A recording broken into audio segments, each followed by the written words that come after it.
આ બધા પ્રયત્નો હું કરું છું અને તમે બધા મારી હારે જ. અહીંયા તો પ્રથમવાર હું અહીંયા ભાષણ કરી રહ્યો, પણ મને ભાષણની જરૂર નથી.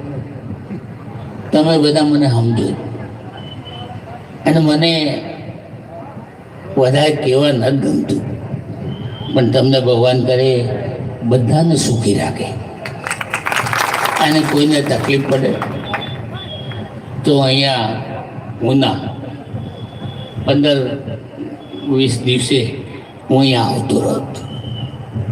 એટલે તમને ભગવાન ન કરે કોઈ તકલીફ પડે, પણ હોય તો પરસોત્તમ સોલંકીને યાદ આપજો. તમારા સુખમાં ના પણ તારા દુઃખમાં હંમેશા ભાગીદાર બનું એ ભગવાન અને માતાજી હું પ્રાર્થના કરું.